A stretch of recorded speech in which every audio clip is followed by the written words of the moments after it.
Hello friends, Chris here from Light. How you guys all doing this beautiful, wonderful day today? Here I am up on Golden Ears, up on Alder Flats, here just above Alder Flats in the mist. So the Mary's in the mist, so you're joining me today in the mist. So thank you for being here today. So what are the components that make something real in your life? So ever since you were a child, ever since you're really, really young, you have been giving it, you've been creating your reality. You have been giving in depth and dimension and time and space and breadth to your reality. And you've been forming this way. Everyone does it. Everyone has been ever since they were a little tiny child, even a teenager, even into your adult years. You've been creating it. Even yesterday, today, and traffic around you, everything. You are co-creating this reality for yourself. You know, you're feeling it and you're creating it through thought and through will and imagination, and you're making it real. Okay. Now, how are we making this real? Okay. What are we doing to make it real? So we're giving it all kinds of beautiful things. We're giving it to us. So we're having presence, which is basically the main component to focus on. We have presence right now. In this moment, in the mist, we have presence. So we're giving it dimension, height, width, and then we're giving it the time and space, and we're giving it a reflector. So no more reflection, so we're reflecting back of like what we need to work on inside ourselves. We're reflecting out what we want to create inside of our life now, right? We're reflecting out now. Oh God, if you're being within. So if something does not matter to us, we do not give it dimension, right? Length, breadth, width, height, time, space. So it's not real to us. But by giving the above components that I was just talking about, what makes it real to us. So presence, which is the main component, is the main one you need right now, which works in harmony, works them all together. Giving it dimension, giving it time, giving it space, and giving it a reflector. So however, what is real to one person may not be real to another person. What I mean by this is by letting it matter to us gives it meaning.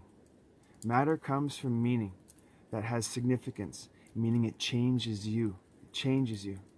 If you have the meaning of something, it does not matter, right? It doesn't make it matter. So meaning does have a significance to you. Does it really matter to you? Really, does it matter to you? The way you make things real is by letting them matter to you, by giving it real substance to the meaning. So one example is for me, others talked about being sober, clean, experiencing happy, expanding moments of life because of the absence of drugs and alcohol.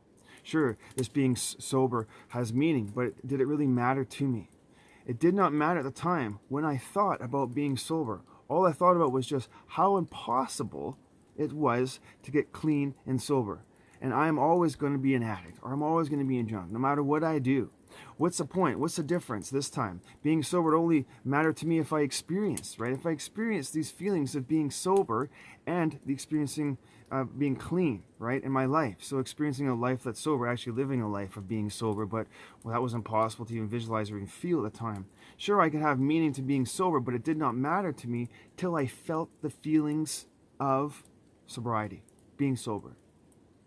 I felt expanded moments of sobriety through childhood memories, of laughter, finding moments of joy and love. I thought about those through relationships and with my animals and things like that.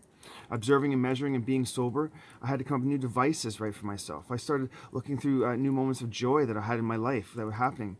And the action became an experience. When I had these feelings, it became an experience, right? It became an action, then it became a state of being for myself. Also, another one I use is I jumped into parallel universes of myself where I exist simultaneously, where a version of myself is clean and sober, and integrated that vibration and brought it back to me, to this realm, to this dimension, this space, this depth, this space. And I would became an action, then became a state of being, a state of mind, who we really are. Like heaven is a state of being, where is a state of being. So another example is, say you're out for coffee and someone looks at you with an upset face. Like it's your fault kind of face. You can go into your head and say, what did that mean? What did that mean? Then you ask yourself, what did that upset look on that person's face do to you? What did it do to you? Did it make you think you did something wrong, or did you feel that you were wrong, or did it make you wonder if it was about you in any way? Maybe you go all day wondering that unhappy, upset-faced person meant when they looked at you. What did that mean when they looked at you? Did they mean this or that when they looked at you? You start not being able to eat or sleep, maybe. Maybe it really, really bothers you. If you let it matter, it gives it meaning to you. If it really, really matters, it hurts you all day. It upsets you. It basically just puts you in that negative energy or down space for yourself. Then it matters. It has meaning to you then. Why? Because it changes you. It changes you. Changes you all day, your response and how you felt all day. So now if you have a friend with you at the table and you attempt to get your friend involved in the way that other people, the other person across you is looking at you, your friend could be like, no, that's nothing. Probably just thinking about something from this morning, right? It does not matter to your friend. It does not have significance to your friend. You gave it time, space, and dimensions, and your friend did not. It upset you, right? It upset you, but it didn't upset your friend. This is how we make it real, by giving it dimension, by giving it time, by giving it space. This is how we make it real. And most of us choose our reality to be fast or slow this way. However you want. Once you understand you're a conscious creator and you are creating your reality. You really are. You are creating how you want to see it and reflect it within. Another example is when you say to a friend or family member, does that matter to you? Does that make sense? Say to your spiritual journey, you share it to them, you share it with them, a loved one or a friend, and they say no. And then it hurts you, right? It hurts you because you're saying this, and they have no matter to it. It doesn't matter to them. They see maybe the meaning of what you're trying to say to them, but what you're saying about spirituality and your journey unfolding, but till they put some kind of time, depth, space, dimensions, reflector presence to what you're saying, to what you're talking about, to what you're saying, it will not fully matter to them. So they have the meaning of it. So this is why it's hard for others to fully understand us right now, what we are going through. Till they have to have like a revolution of mind or like a change of mindset. So to themselves put this dimension, time, space, reflector presence on it. It's like you can read all self-help books you want, right? But until you put that time, depth, space reflector on it, it's not going to really manifest for you. But you have to release all the blocks inside of you, and then you can really start to reflect this out and get a good momentum going for things that you want to create in your life. So that's how you make things real. Very simple, right? You understand the meaning, or you give it meaning, and that meaning changes you, just like that. That's what matters. If there's a little matter, little change. Big matter, big change. So the meaning can stay the same. It is the changing that determines the mattering, okay? So we also have reflecting as one of the main components in making it real. Reflecting is giving it attention, right? This is where we can feed our fears, right? Or the what ifs or the false dilemmas, and we can create this, right? You can create this to be real for yourself in your life. Feed of our reality, or feed of our desires, or our fantasies, or fantasies from past lifetimes, or it's reflecting out. But that's why we want to heal all these things from reflection first, so we could be reflecting this out, not knowing we're creating this from unconscious patterns, led by unconscious patterns, by giving them attention, by focusing on them with intensity, with intention, feeling about them, thinking about them, attention with intention, feeding by action, reaction to make it real by being proactive, or we can do nothing at all, whatever you like to do. But you can really, really focus on it. So my reaction is to get it done, and I'm feeding it by my action. I'm diving right into this. I'm very excited about creating my new reality for myself. Now that I've cleared it up inside myself, I'm reflecting out from the self within, the unified self, by merging with the soul and all the deep substance from all the soul's wisdom. And how would I like to create this reality, right? So everything around us, right? Even like you're looking at the quantum split theory, right? When you look at the particle, the photon particle, being a conscious creator, you can see it being created. That's another one, you're creating it as well. You're letting it matter for yourself. So conscious creators are the most powerful force in the universe, okay? We really are, all right? This is why we're here. We're more powerful than a billion or more, because we can constantly change things, change people's fears and the programs and the shame that those things follow. We can change it to love, right? Change to a higher frequency, higher vibration. So we create reality. When we are conscious, we become powerful. So then you can choose if you want to reflect consciously or unconsciously to make things real or not real in your life. So a simple way is to ignore it. Say the car payment is due. You can say, I don't have the money. I'm going to not pay it. By not making it real. By not making it real. You can say, I'm not going to give any dimension to my car bill at all, to the payment. No attention to the bill at all. No attention whatsoever to it. Not going to do anything about it. It will just go away. No, it won't go away. That's not how we make it unreal. The bill is very real. The car payment is due. You can change this reality by ignoring the time and space dimensions of the bill, but this does not make it take it away. Okay, it doesn't make it go away. This would be shoving down unconscious creating. And this can also be the same with fighting. You can keep going with your fighting. You can go weeks and weeks and weeks and months and months and months, and fighting gets escalating like a snowball, gets bigger and bigger and bigger. You can have patterns every single day, but until you deal with the core problem, right, you can just ignore it. You can kind of run away from the relationship, maybe just hang with friends, or get lost in chocolates, or ignore it and blame it, and fight and get upset and override emotions and not want to deal with things, right, and blame and things like that, and not deal with it, whatever it is. But until you deal with it, right, all that stuff doesn't make it real when you're running from it. It doesn't make it real, right? It doesn't unreal it. Doesn't unreal it for sure. All right.